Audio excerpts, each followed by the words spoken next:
Jemaat kekasih Kristus, Shalom. Tidak ada seorang pun yang hidup di dunia ini yang dari lahir sampai saat ini dia hidup dalam ketenangan dan kesenangan.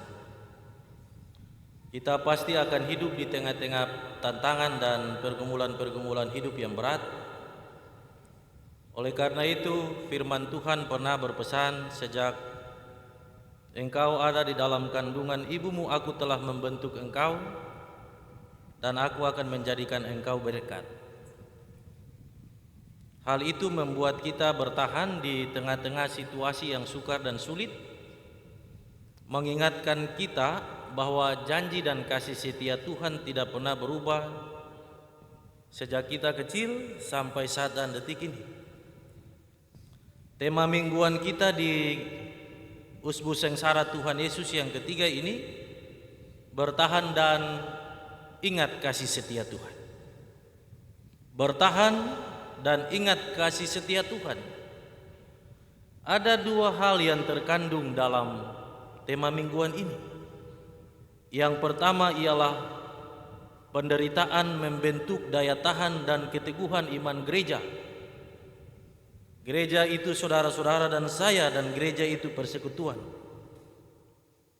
Hal yang pertama ini hendak mengingatkan kita bahwa apa yang kita alami yang sukar dan sulit itu ternyata ada maksud Allah yang baik. Maksud Allah itu membentuk kita supaya kita memiliki ketahanan dalam menghadapi masa-masa kesukaran itu.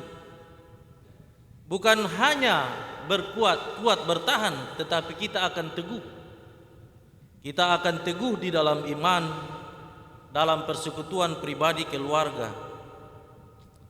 Hal yang kedua, pemaknaan terhadap tema mingguan di saat ini ialah menghidupkan ingatan tentang kasih setia Tuhan bagi kehidupan kita bersama, sehingga sebagai gereja saudara-saudara dan saya dapat bertahan dan berdaya juang dalam menghadapi tantangan-tantangan itu. Apa maksud menghidupkan ingatan kembali tentang kasih setia Tuhan? Kita pun sadar bahwa tidak ada seorang pun yang tidak mengalami kasih dan penyertaan Tuhan apapun bentuknya. Sejak kita masih ada dalam kandungan ibu, Tuhan memelihara kita kurang lebih 9 bulan.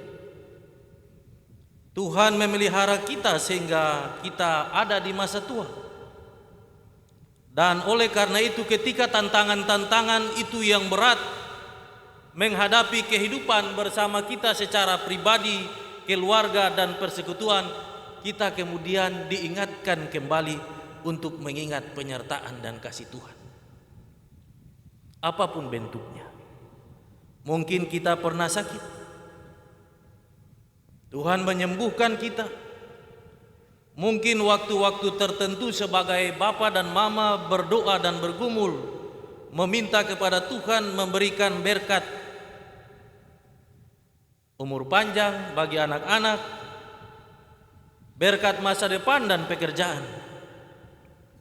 Ketika mengalami kegagalan-kegagalan beberapa kali, kemudian keberhasilan, itu menjadi pegangan dan kisah-kisah manis yang harus dihidupkan dalam perjalanan kehidupan sebagai orang percaya di tengah-tengah tantangan, supaya kita mengingat tentang kasih setia Tuhan dalam kehidupan kita.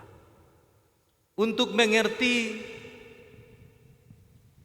yang dimaksudkan di dalam tema mingguan kita bertahan dan ingat kasih setia Tuhan, kita semua telah membacakan Ayub pasal 19 ayat 1 sampai 29. Ada 3 hal penting dalam kisah ini. Yang pertama, kita lihat pada ayatnya yang pertama dan ke-6, berisi tentang sebuah ingatan memori seorang Ayub yang menghadapi kesulitan dan bahaya yang sangat besar. teman-teman dekatnya, saudara-saudara dekatnya, orang-orang yang dikasihinya, kemudian berperang bersama, menggantikan suatu kuasa yang mempengaruhi iman dan pengharapannya. Katong bisa lihat. Tetapi kemudian di tengah-tengah ingatan, Ayub kemudian mengingatkan bahwa sudah cukup. Ya. Sudah cukup, dan dia merubah memori atau ingatan bahaya itu untuk mengarahkan orang-orang yang mengganggu pengharapan, ketahanannya, keberdayaannya, dengan mengingat tentang mengarahkan mereka untuk mengenal kepada Allah yang senantiasa menyertai dia di tengah-tengah situasi bahaya itu. Hal yang kedua dapat kita lihat dari ayat yang ke-7 berakhir pada ayatnya yang ke-20. Di situ penulis kitab Ayub ini hendak menceritakan dan mengingat tentang kesukaran atau penderitaan yang dialami oleh Ayub. Orang-orang yang di dekatnya, teman, kerabat, handai tolan, yang pada waktu itu dia ada di dalam kemegahan, di dalam kejayaan, ya. Bahkan sampai istri dan anak-anaknya, saudara-saudaranya meninggalkan dia.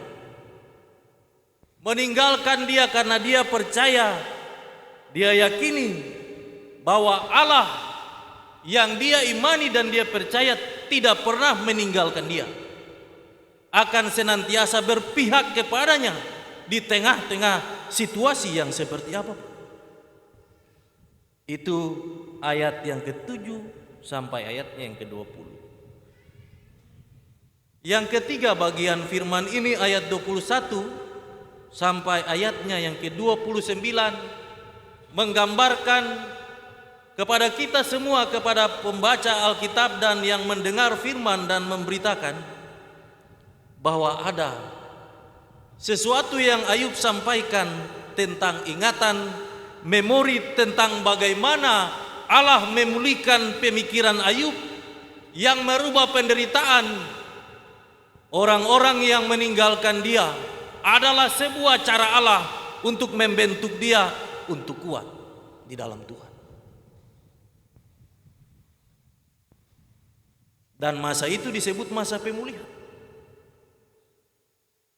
Ayub penulis kitab ini, Ayub juga kemudian sebagai orang beriman menggambarkan tentang masa bahaya, masa penderitaan ketika Allah campur tangan dan menyertai Ayub.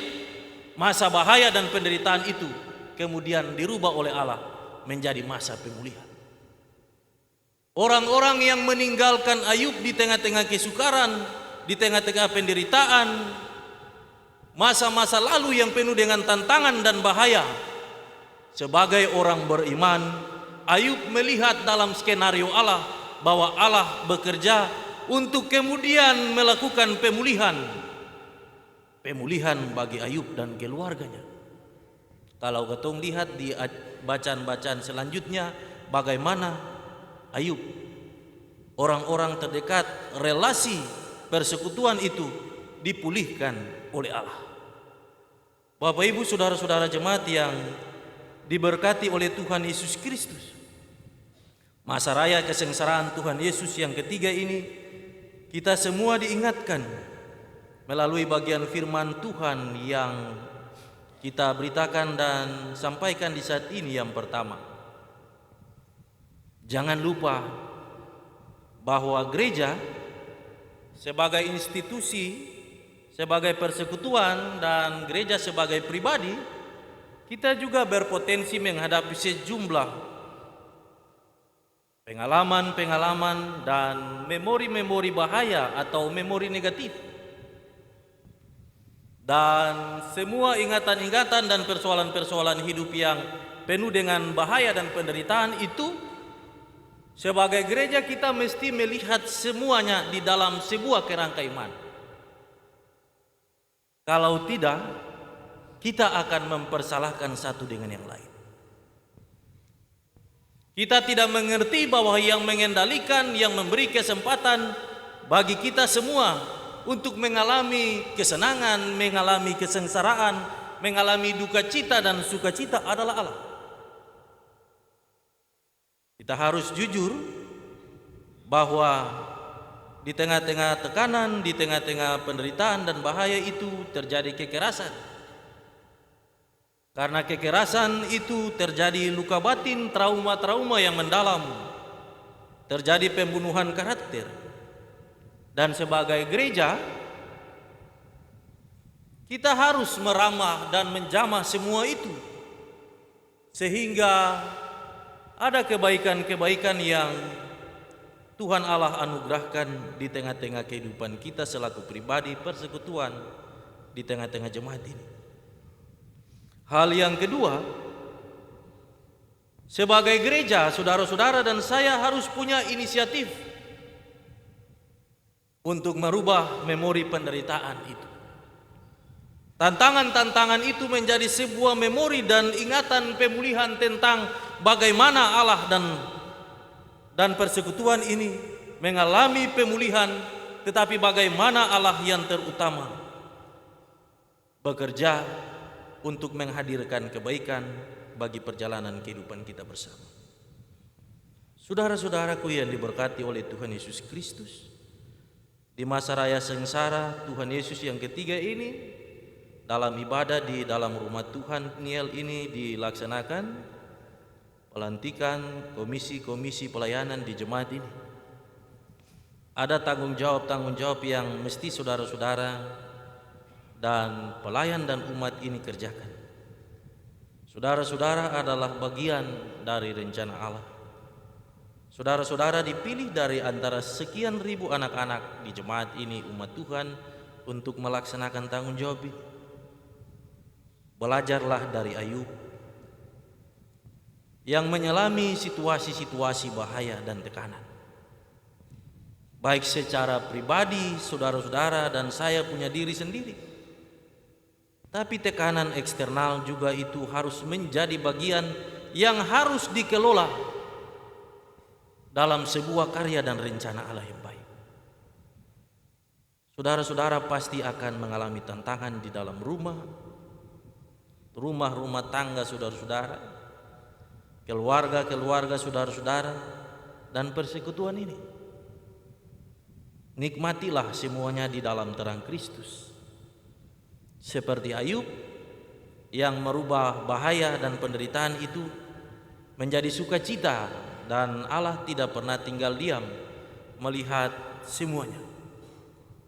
Bertahanlah di tengah-tengah situasi yang sukar dan sulit itu. Ingatlah bahwa ada janji yang manis yang harus saudara-saudara dan saya kerjakan untuk sebuah kebaikan itu. Terkadang saudara-saudara harus menangis. Saudara-saudara akan dijauhi karena rencana dan maksud Allah itu. Jadilah orang tua yang baik yang selalu mendengarkan anak-anak dalam bahasa makanan yang kasar dan halus.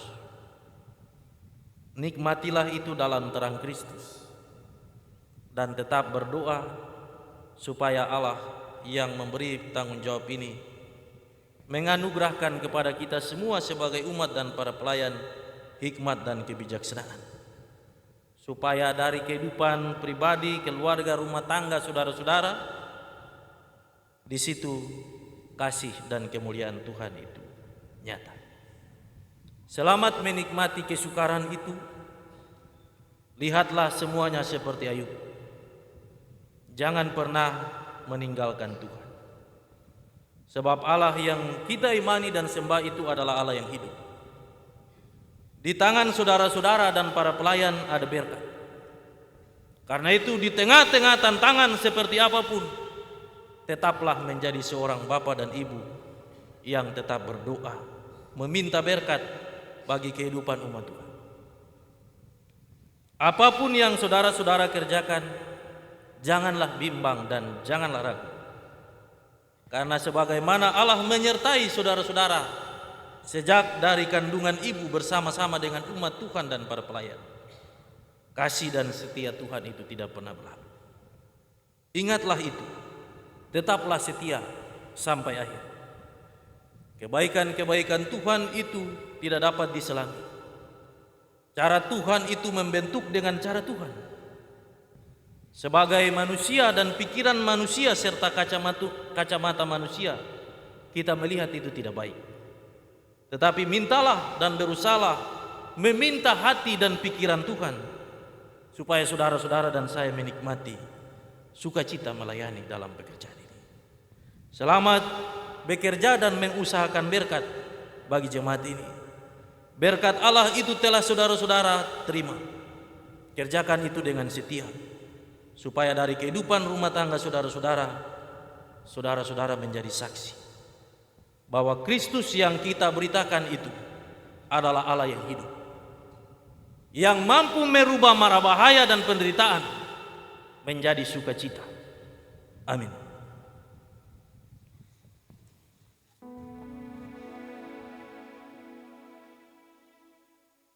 Kita ada di dalam saat teduh, dan saat teduh ini diberikan kesempatan